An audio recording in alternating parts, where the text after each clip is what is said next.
right?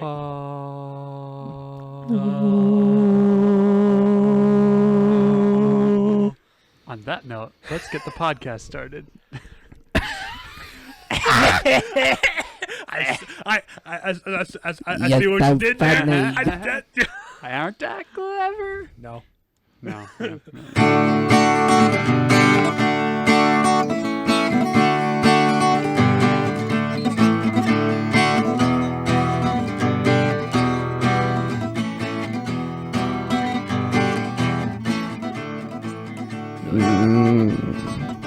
So apparently, this may be old news at this point, or it's been out for a while, but there's a trailer for a movie by Sony Entertainment called Morbius, the Living Vampire, called Morbius, based on the character Morbius, the Living Vampire from the Spider-Man comics. And it stars Jared Leto, the bad Joker, as Morbius, I think. So it sounds mediocre at best. Jared Leto is a good actor When he's in a he's in a role that suits him. Right, but not the actor, but like the creative choices that Sony is likely to make. I don't know. Here's the weird thing. I was watching the trailer, and they slipped this in there on purpose. This definitely takes place in the MCU. Because in the background, there's like a graffiti of Spider-Man with murderer graffitied over the graffiti. So it's like after the fallout of 76. No. No, of Far From Home. Why? Don't worry about it. Okay. But it's weird that it's an overly edgy 90s character that they're rebooting. It's Morbius the freaking vampire, but not a vampire because of whatever science stuff. He's like got some degenerative blood disease that he has to... But not goblin cancer. No, not goblin cancer. This time, the cure is inside of a bat. Oh. So he injects himself with a bat and becomes a scientific vampire. That's aged well. Not like, yeah, it's weird. So it'll be weird. And that comes out like early next year. A bat and or pangolin. A bat? A cat? No, a bat. Solving the world's problems. Rip chat. One knob at a time. Rip chant. Rip Andrew Kulzer. Anyway, he's actually listening. By the time he catches up, he'll probably be living here. Because he's binging sort of our podcast, trying to catch up. He'd be like, hey, you talked about me 6 weeks ago. Oh, did we? Oh? Funny you should say that. We love the people we can rip on, in good humor. In good humor, yeah. That's in good cheer as well, or something like that.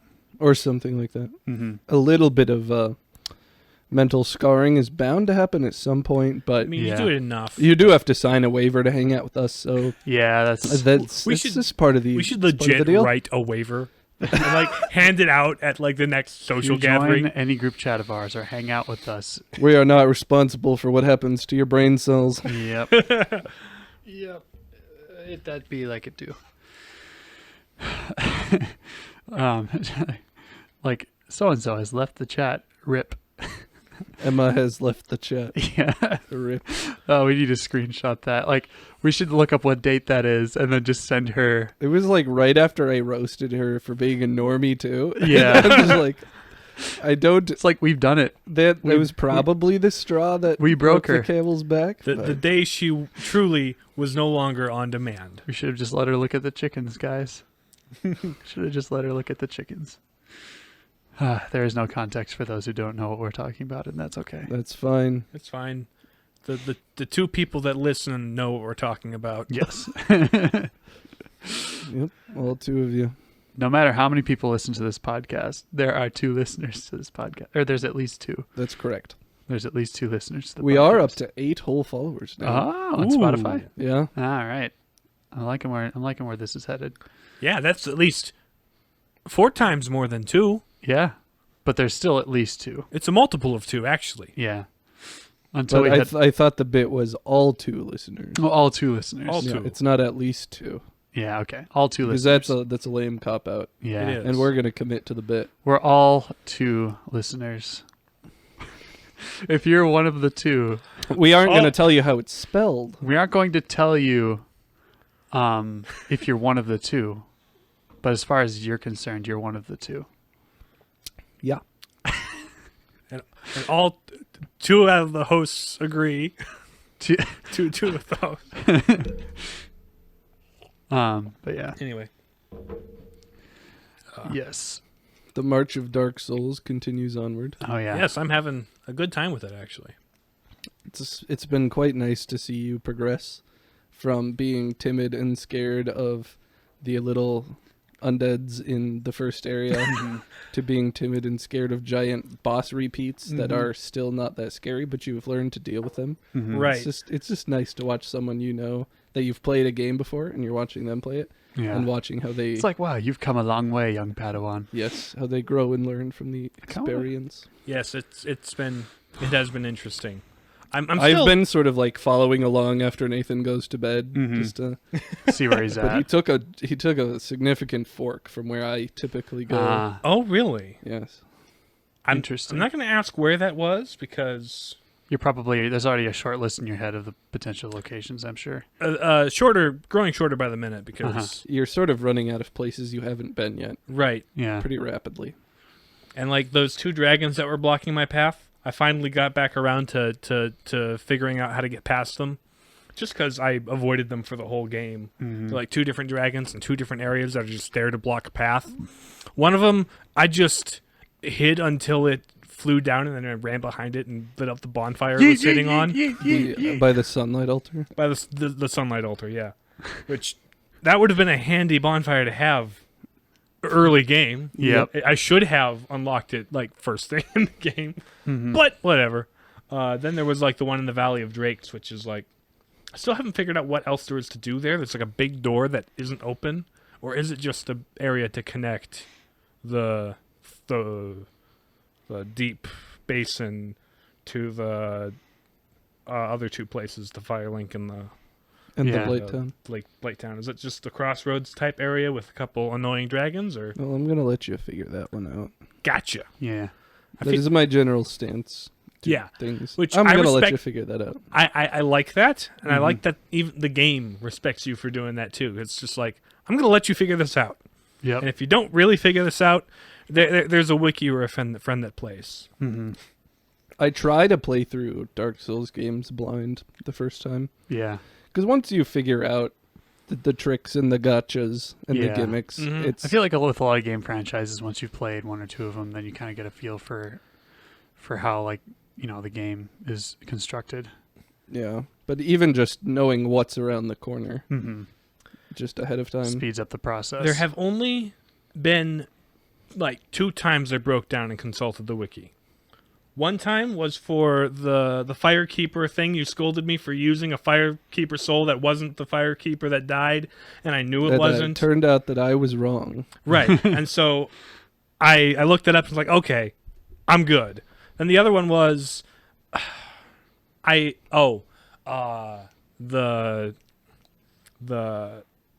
library area with Scaleless Man. Where you got repeatedly busted by Seath until you realized you literally couldn't beat him there? I twice. First time was a dry run. Second try, I attacked him and I realized, he's replenishing. This isn't going to work. So not multiple times, just 2. If you had rescued Logan, he would have told you all that. But that was the thing. I had scoured the entire building, and it was a pain in the rear end to scour because of all the dudes. It is a painful building. And I couldn't find the key, so I looked up where the key was, and even that didn't help. And I'm like, there's the door. So, I saved Logan. The door. Anyway. Door. Well, it's frustrating, but it's fun. We're not talking about Dark Souls today. We're talking about a game that is influenced. Extremely similar to Dark Souls. It's very influenced by it. Yeah. As well as, I'll tell you later. Yeah. This game is Hollow Knight. It is a 2017 game by an indie studio called Team Cherry, based in Australia. It was a successful Kickstarter campaign to fund it. And it has quickly become one of my favorite games that I've played in recent times. And who are we? We are the Palladium Papists. I'm James. I'm Nathan. And I'm Riley. So yeah, we're talking about Hollow Knight today. Yes. So, Hollow Knight, for the two listeners that probably don't know, it is a Metroidvania game, which, if you'll recall from the episode you totally listened to that we did on Metroid, you'll know that means it is an exploration-based adventure game, which is supplemented by fighting guys and platforming on platforms and jumping and stuff. And gaining different abilities from different areas. Right, gaining different abilities, let you traverse the areas so you can unlock more areas and explore, and it's this feedback loop of exploring and growing more powerful that I just find super satisfying. The character that you play as is a tiny insect knight man, like a soldier knight. Yeah. He's got like a little bug shell helmet with like horns on it. He's got a little cloak and a tiny little nail that's his sword. It's actually kind of cute. Yeah. But like, so you play this bug knight who just wakes up and walks into an abandoned town called Dirtmouth. You talk to the old guy that lives there, and he's like, "Oh yes, everyone went down into the kingdom below. That's all dead, and that's where all the adventurers go, but they never come back. That sort of thing." No, it never comes back.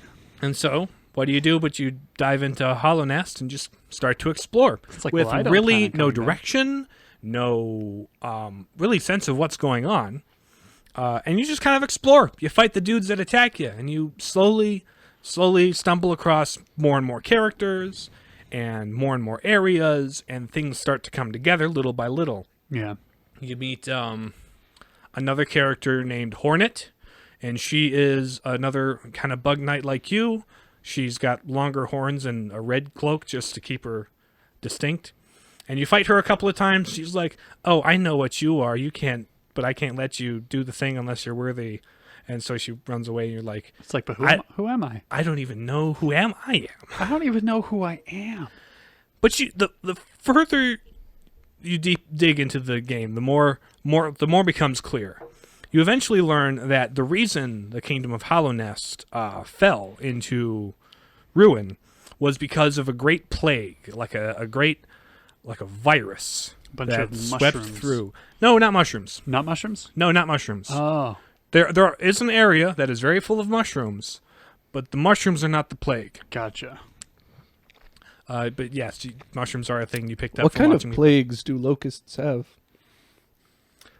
They can't have a plague of locusts. No. They can have a... They could have a plague of toads. They can have that one. Yeah. We're coming to wreck your world.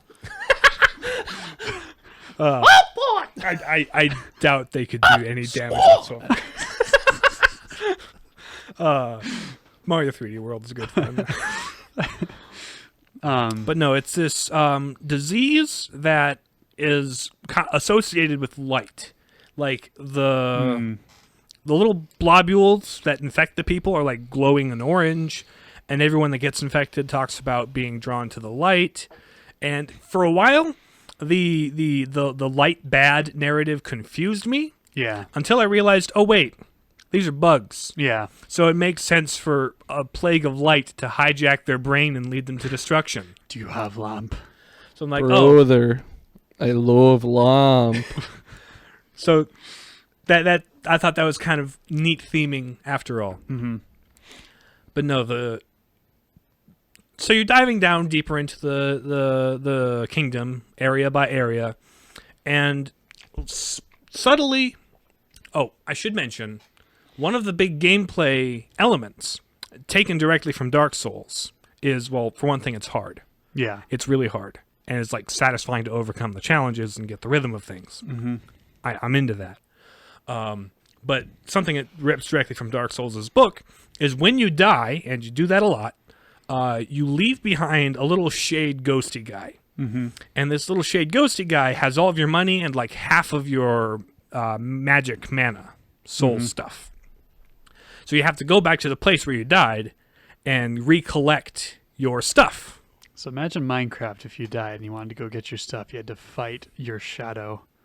to get it back. Well, for one thing, Minecraft isn't tuned to combat mechanics. No. But so that would be, if that was what happened in Minecraft, it would be very... 9,000. Yeah, very oof. Anyway. But yeah. But that comes important later, because you leave behind a little shade ghost guy. Mm-hmm. It's like, and as you explore the world, you kind of slowly piece together things about yourself. There's one boss you meet, like a third of the way through the game, called the Broken Vessel.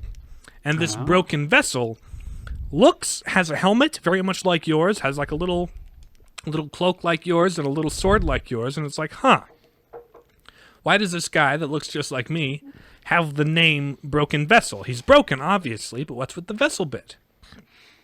It's a mystery.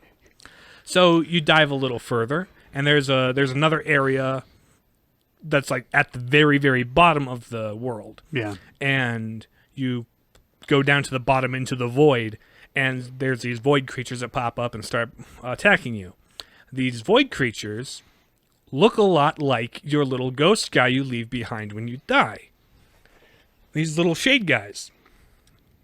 So, another thing you learn is that the game is called Hollow Knight, and it's not named after the main character, it's named after the final boss. Because the Hollow Knight was a vessel created to house the source of the plague and seal it away. Mm-hmm. And you realize that this Hollow Knight created to seal the plague was like one of many iterations. And your character is another Hollow Knight vessel type character. The reason the plague is leaking back into the world is because the Hollow Knight was imperfect as a seal.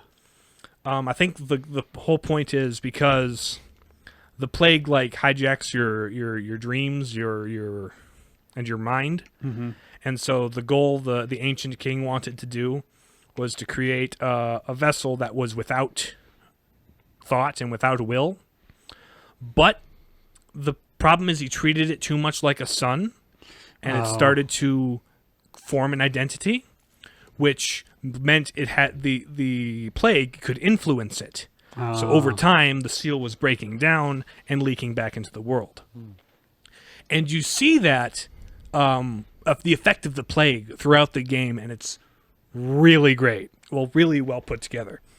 For one thing, there's a character you meet early on, named... Where do I have it?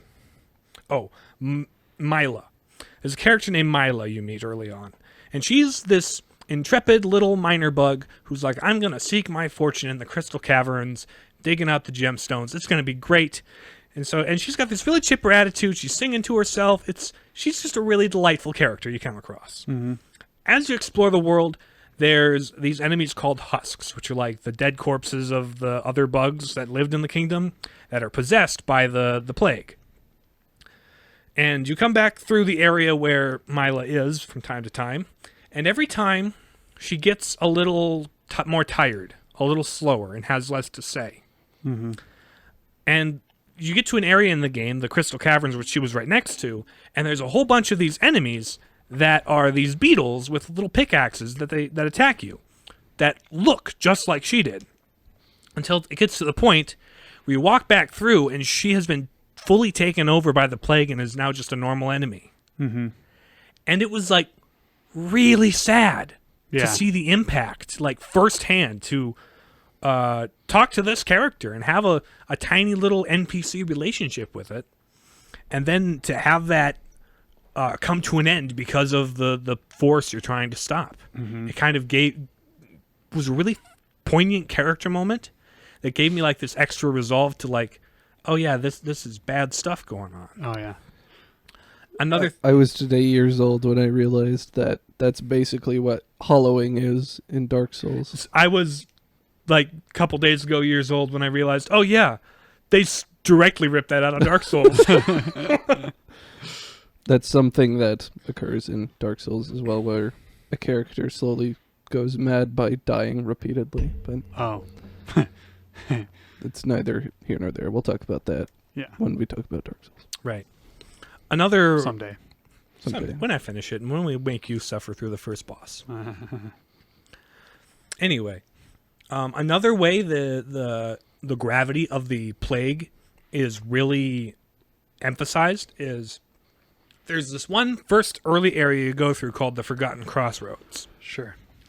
It's like right underneath the starting town, and it's the first place you see where the egg where the Hollow Knight is being sealed is. And so it's kind of one of the areas where you get a lot of the early exposition from. And after a certain point, because the egg with the Hollow Knight is the source of the plague in the world, you come back to the Forgotten Crossroads, and it is infected with all these bubbles of like yellow or orange like goo. That is what the plague is represented by. Mm-hmm. All of the enemies are like more powerful, more mutated versions of the enemies, which at this point you'd been breezing back and forth through that area all the time. So having this weird extra challenge like halfway through the game was satisfying in a gameplay way for me, but also really narratively satisfying to, like, without telling you how bad the plague is, make you realize how big of a deal this is. It's like if you let this go for too long, it could creep up into Dirtmouth with all the nice NPCs that sell you maps and stuff. So it's like it's really effective non-verbal storytelling through the world and the design. And I just really dug it. Mm-hmm. So that's kind of what the plague is about.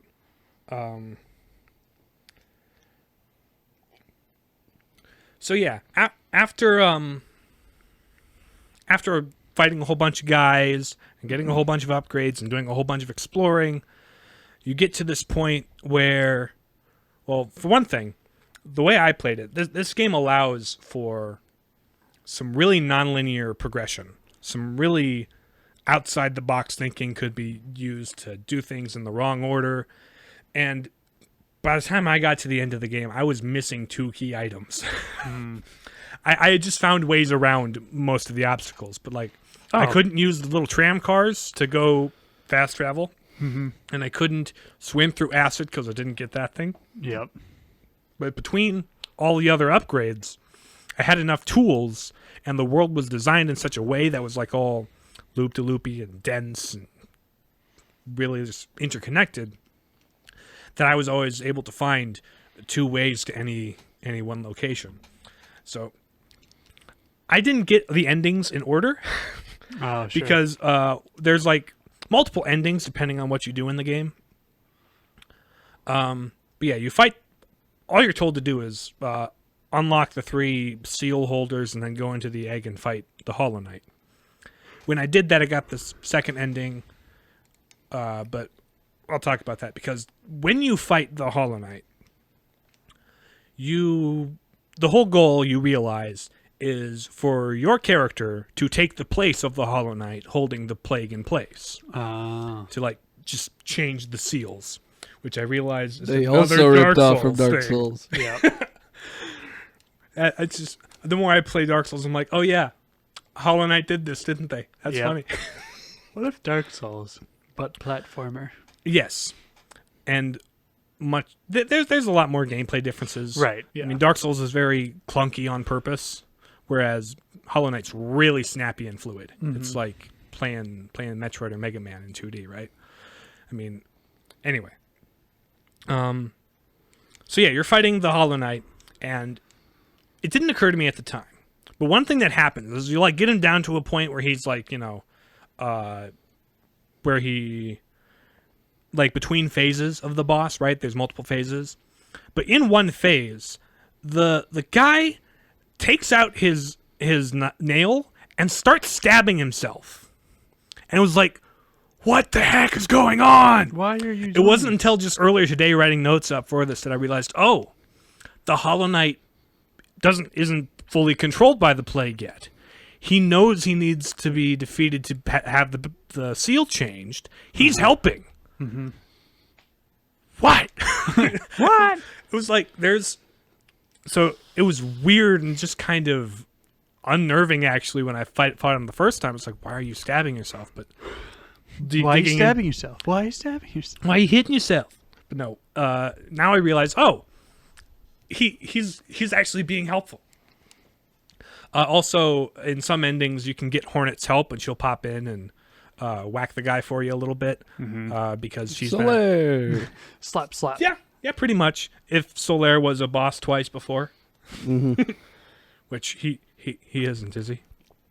I don't know. You'll find out. Oh, okay. Okay. Well, in that case, so yeah, in the first ending I got, I beat the Hollow Knight and sealed the thing away, and the game ended kind of unceremoniously.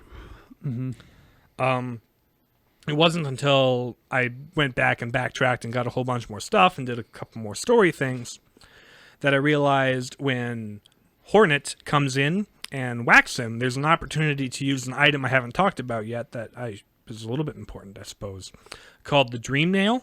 It's like an extra special sword that takes a long time to wind up and hit things, but you use it to collect like dream essence things to fight certain ghost characters and like do certain like magic things. It's really not.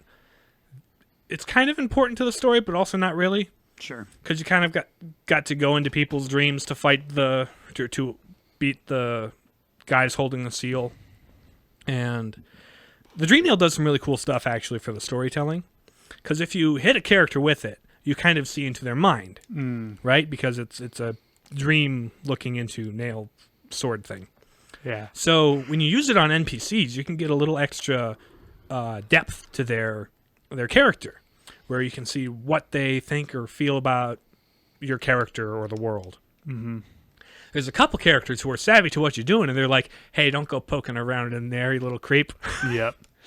But what's really one of the more interesting times is when I tried using it on an enemy, and they kept yielding single, like, one-word phrases, like, repeated. It was like, oh yeah, these are brain-dead characters that are it was, like, unnerving a little bit, because there was there's really nothing going on in there. There's really nothing going on other than maybe kill, or so cold, or so bright. Impulse. You know, it was creepy. It was cool, though. Anyway. There was one of my favorite ones was like the advice guy. Oh, the Zote. Yeah. I'll get to Zote in a minute. He's so good. Anyway. So, this important item I left out of talking about, it comes in important in the final boss, because there's a phase where you can whack him with a Dream Nail and go into his mind to fight the source of the plague itself. Ah. And if you do that with all the other criteria met, you can fight the source of the plague called the Radiance. It's this big moth bug thing, and it's super shiny. I am Lamp John. Hollow Knight and the Crest for Lamp. Yeah. There's an episode title. Anyway, so you fight the dream thing, the Radiance, and I suppose I should have. Did I mention that you're a creature made from void? All of the bugs, the Hollow Knight. Yeah, they're made from like the dark void underneath the kingdom. That's like this primordial soup thing. Anyway, Void. So you end up teaming up with. That was last week. It's another Dark Souls ripoff. Yep. I realized this. Dark. It's just funny how much Dark Souls. It's like when you went into playing it, it was before you played Dark Souls, so you're like, I know this is influenced by Dark Souls. Yes. Now you're seeing just how much. I was playing it for the more because it was a Metroidvania that was well reviewed and looked fun and hard, and I knew there was Dark Souls DNA in there. I just didn't know how derivative it was, but it's okay. It's cool. Anyway, so you and like the shadow version of the Hollow Knight, and like all of the rest of your siblings, the little shade creatures down in the well are called siblings, which was another little hint toward your origin. Another one was like people would call the main character Little Ghost when they talked to him. That was Hornet specifically. Oh, okay. Hornet specifically called him the Little Ghost, or the Ghost of Hollow Nest. Uh, Anyway, you all absorb the radiance and defeat it, and once and for all, and the world is freed, and everyone's okay. That's how the true ending is. There's another different true ending, and I looked it up on YouTube today, and it's even more ambiguous. It involves having to do the boss rush, like all of the boss rushes, and they're fun, but I'm not gonna do them in time for this podcast. Yeah, sounds kind of punishing. I'll chip away at it over the course of the next couple years. How about? Yeah. But there's some really cool, fun bosses, though. Mm-hmm. So that's the general overview of the story and what goes on. There's a lot of little details I missed out, and a lot of characters I'll touch on later and some of the more specific points, but there's Zote. There is Zote. Which, one of the things that, I suppose this ties into the goodness part of the game. Should we start the analysis, or do you want to? I don't know. Because some of the characters and points I left out kind of fall under the what I think is the goodness part of it. Yeah. Because there's a lot of little individual characters you can save and you can help. Mm-hmm. You have the choice to anyway. Right. And it's really great. Zote comes to mind. He is this arrogant little self-styled soothsayer. No, actually. Oh. He's an adventurer like you who calls himself the Mighty Zote. And he is anything but mighty. He is a total wuss. Every time you meet him, he has been captured by some monster or some monsters, and you have to fight the guys and let him out. And he's like, what were you doing? I had it all under control. Yeah, you're so tiny and weak. I leave before I kill you with my nail. He's got some apparently massive daddy issues.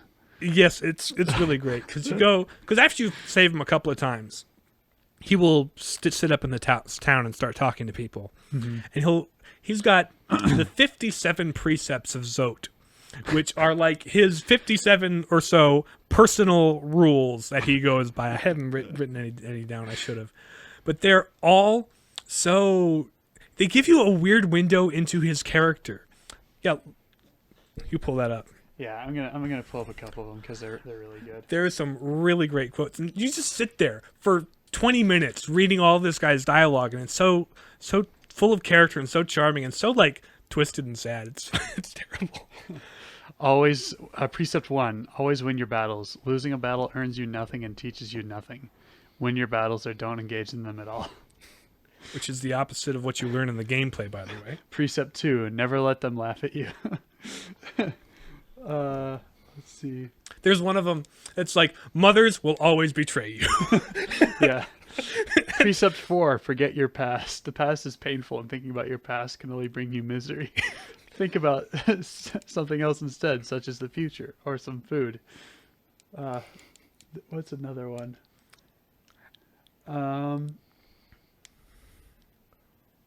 he just goes on and on like this, and it's this really fascinating character that's just like he's a. But the thing is, it's like he shows you no appreciation. There's nothing good that really comes from it, except actually, if you do save him, there's an opportunity to use the Dream Nail and fight the version of himself that he thinks that he is, and it's like a really hard boss, which is funny.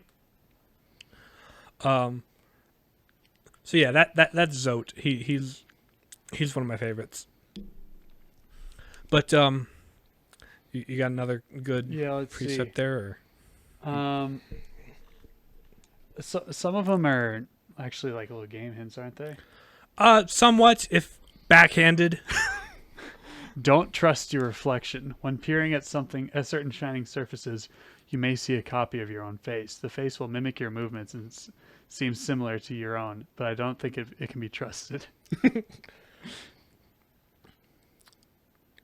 And so yeah, I just spent like an entire session just reading all of his stuff. Don't peer into the darkness. If you peer into the darkness and can't see anything for too long, your mind will start to linger over old memories. Memories are to be avoided, as per precept 4. Yeah, they refer back to the earlier precepts. It's so funny. And then there's a couple where it's like, this one is pretty self-explanatory. It's just like a simple sentence statement. Yeah, there's all sorts of. There's like what? How many of them? Like there's all 57. Oh, 57 was the number? Yeah, awesome. There was just a Reddit post where it just lists all of them. But no, it's worth a read sometime. It's funny. Another character's arc that I really appreciated is there's another character named Cloth, and she's this big beetle character who wears a bag over her head. Hence Cloth. Yeah, hence Cloth. And she's like been sent out to prove her worth as a mighty warrior, and she talks a big game. But there's a couple of times where you're running through the game, you beat a room full of tough bad guys, and she pops out and she's like, "Oh, she was hiding." She's like, You defeated all the monsters? What?" And she eventually, after a couple encounters like that, she starts to look up to you and value you for your courage and uses you as the hero she strives to be. You're her courage in a way. And later in the game, there's a boss called the Traitor King, who's like this evil mantis guy who lives in the garden somewhere. And during the boss fight, she pops up and helps you out. And it's really cool because she like whacks him and you whack him and you're running around. And at the end of the battle, she gives her life during the last blow. Ah. And so she came all this way and was a hero for you, like you were the hero for her. Huh. She had this really, really kind of, I don't know, fulfilling but like sad. Yeah. It was tragic, but it was like Cloth got to be a hero. She got to be brave. Mm-hmm. It was really great. It was like you had this positive influence on this character. It led to her death, but she was what she was building up to. It was great. And one thing that happens in this game is there's like ghosts you can talk to with the dream nail. So you can walk back through the room. You can see her ghost, and she thanks you for being there for her and tells you to soldier on. Yeah. Such a pretty powerful. It was a really touching little moment. There's also another character is the Nailsmith. He's the NPC you talk to and give like magical metals to upgrade your sword and make it better and nicer. And after like your final upgrade, he crafted his finest work. This is like the peak of his craftsmanship. And afterwards, he walks outside and he's like, "Give me a moment." You walk out and talk to him, and he's like, "Now that I've achieved my masterwork, there's one last request I'd like to ask you. Can you let me taste my own blade?" I was going to say, "Kill me with it," but that was actually kind of it. And they're all terminally ill children. Oh wait, I was kind of right about that. Wait, what was that from? But from SAO. That was from SAO. Oh yeah. But should you decline? I remember I blurted that out, and you're just kind of like, well, actually. What, seriously? No, I didn't say anything, but I made a face, Uh-huh. and you may have picked up on that. Yeah. But anyway, if you leave him be and don't grant his request, he'll get grumpy with you for a bit. But later on in the game, you will find him elsewhere pursuing a different craft. And he's like, and so for you doing the merciful thing, you let him grow and move past, and he found a new lease on life, which is really, really a little remarkable little vignette for him. Yeah. There's also 3 other characters that are the Nail Masters. These are the characters that you learn all your sword upgrades from. Your like Zelda spin attack, your charge shot, your stuff like that. And there are 3 brothers. At some point in the past, they had this falling out. You can kind of see the hints of through their dialogue and how they passively refer to each other. Mm-hmm. But you can see they're all over it, but they're all too proud to talk to the other brother. Yeah. But they're all like, they're sad old guys. But through teaching you and passing down their knowledge and experience, you kind of bring fulfillment to their life and bring closure. And you talked, and all three of them learned from the same teacher. And their teacher turns out to be one of the shop owners in the town that you met early on. And so you talk to him, and he's like, he gives you like a charm or something as a reward for mastering all the skills and stuff. Mm-hmm. So like their little character stories are super cool. That's a thing I didn't talk about. I didn't talk about the charm system. Mm. It's whatever. It's just a mechanic. You just add little buffs to yourself, and they add little power-ups and stuff. It's cool. Mm-hmm. So yeah, there's just a bunch of little side characters that have these that you as a player, you impact their life and their experience to make it better. There's people you find in like a far off corner. You open a door for them and you save them. There's a bunch of little grub guys that are like stuck in jars in places, and you smash the jars open, and they can go home, and you can go home and see the dad grub who's all sad that everyone was missing. Mm-hmm. And slowly you see his little cavern repopulate, and he gets happier every time, and you get money and cool stuff for doing it. Mm-hmm. It's a collectible completion bonus, but it's also they turned a collectible completion bonus into a character moment that was just kind of, you feel your impact on the world. You're bringing life back where there was death and confusion and bad stuff. Yeah. Just a whole bunch of that was something I really appreciated about it. There's a lot of goodness you can do, mm-hmm. or not do if you're speedrunning and don't want to waste time with it. So I guess we've talked a bunch about like the goodness in the game. So what are some truths I guess we can draw forth from the game? One thing I thought was interesting was your character's sacrifice at the end. How at the very end of the game, you sacrifice yourself to stop this plague. It's kind of it's like a slightly twisted Jesus metaphor. Mm-hmm. There's weird history and backstory and stuff if you dig too deep into the lore. Mm-hmm. But like there's this sacrifice surface level. Yeah, sacrifice of the one for the sake of the many. Mm-hmm. You give yourself up and you take on basically the plague that has been plaguing everyone for generations. Yeah. And you erase it. You cleanse them from it. You free them. So there's that kind of surface level neat little parallel there that I like.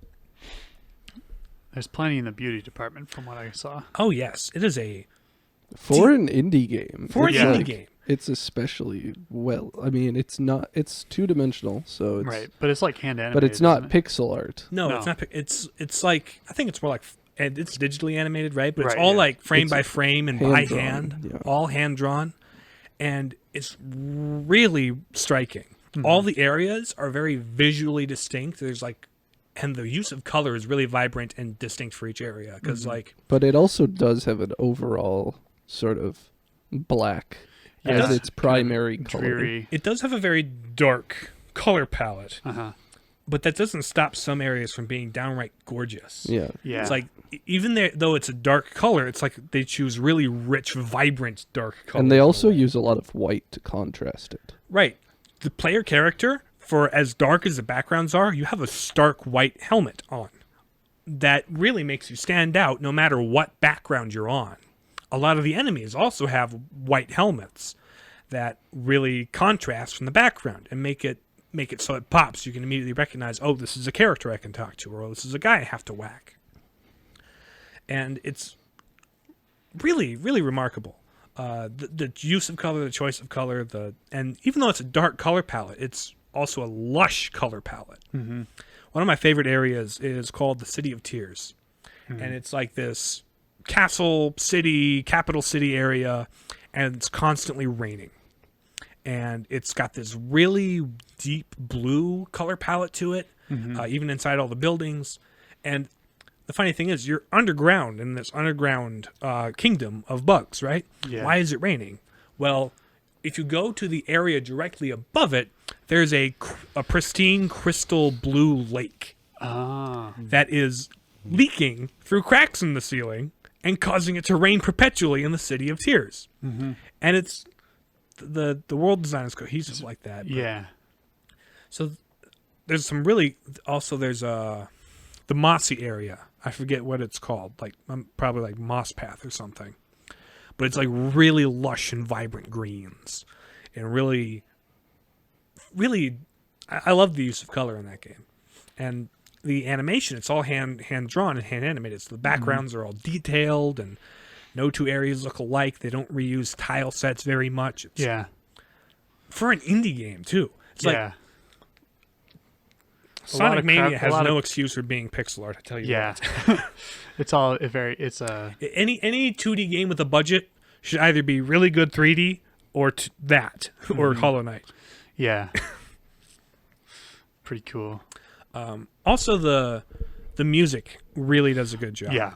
It's really subtle, really in the background, but there's some really fantastically beautiful tracks that like complement the backdrop or complement a character, and then the boss fight themes are all epic and really enhance the moment. It's all about creating an atmosphere. It's got a really thick, lush atmosphere. And it is top notch. Because that's kind of the thing about bugs is that they're so numerous and it's like very dense. Like if you think about anthills or different things like that. So they kind of take that element of like, insects as characters. If they built a society, it'd be very dense, very rich. And that's another thing I like about it. The insect theming allows for a wide range of character designs. It's not very punny. It's like kind of adds a level of charm to it. It does. But like all the enemies you fight are like bugs. All the NPCs you meet, they're bugs. And so there's a wide range of bugs they can use. Mm-hmm. There's like the mosquito guys that'll fly around and they're like the annoying flying enemies. Mm-hmm. There's like these big tough like stag beetles that you fight, and they've got the horns and stuff. Mm-hmm. There's an area that is super creepy and spiderwebby, and it's got the spiders that are like crawling across the top of the screen and coming in from the background. They've got some really kind of weird and unnerving like white tapewormy characters that are like the enemies in an area that kind of gross you out, but that's the point of the characters in the area. Yeah. So they can go from gross to, I don't know, cute as a bug with some of these designs. There's like a spectrum, and they constantly, there's a really creative use of that. So it was neat theming for a lot of reasons, and the character design is... yeah. I suppose instead of bonfires, you have benches that you sit on too. Yes. You sit down on a bench, and from there you can equip your charms. From there... The map system in this game is actually kind of unique because you can buy a partially completed map from one of the characters who'll pop up from time to time, but when you're out in the world, you won't be able to see the whole map until you sit down on a bench and can write in the rest of your map. Your character will pull out the map and like pull out a quill pen and like fill out the map where he's been. Okay, so that's kind of unique. It's kind of a unique mechanic, and also has like an in-universe explanation for why it works like that. Mm-hmm. And it's really, really charming, really cool. So yeah, and we kind of touched on it a little bit, but what would you say were some of the aspects of unity in the game? Well, like I said before, I liked the really cohesive and dense united world design. Mm-hmm. Everything felt like it was a part of a whole. Yeah. And despite the fact that all the areas are very distinct, when you're going from one area to another, there's like a really clever transition period. There's like 3 rooms where the themes from another area will start to creep in, and the themes from the area you were in start to creep out. So it's almost a natural, seamless transition to the whole world design. And like I said before, there's multiple routes between any 2 points in the map. So depending on what upgrades you do and don't have, you might take a different path. And it allows for some non-linearity, some creative problem solving, and more than one ways to finish the game. And so I think the world design is as distinct as all the areas are, and as vibrant as all the areas are. It's also really cohesive and fits together quite nicely. And like I said, the overall theming with the insect, they really stuck to that theme, and it really worked for them. So that's cool. Mm-hmm. But overall, everything, the whole package comes together really nicely. There's nothing that really feels out of place in this game. Everything is in a place with a purpose, and it's really it's a great package. Really, cool. Really cohesive and whole. I don't know. That's where I'd talk about Unity. That's all I have to say about that.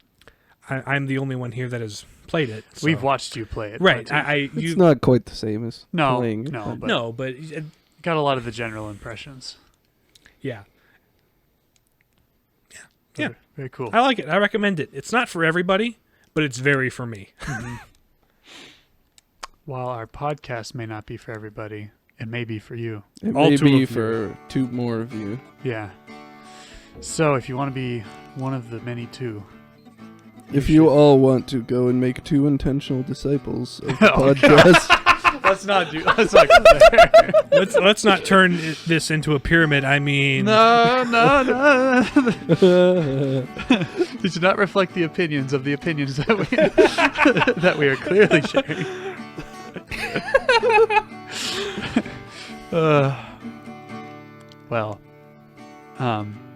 For more shenanigans and raw opinion on occasion. Raw, concealed, subtle opinion. But bursting forth. Nonetheless. Such unchecked rage and aggression. Years of unspoken verbal abuse. Subscribe to the podcast on Spotify or Stitcher, Apple Podcasts, Google Play, all that fun stuff. And then follow us at Palapapus on Facebook and Twitter. If you have suggestions for future episodes, questions, comments, concerns, you can message us via our email, palladianpapus@gmail.com. And so thank you for listening to this week's episode, and we'll talk to you guys again next week. Bye. Bye. Peace.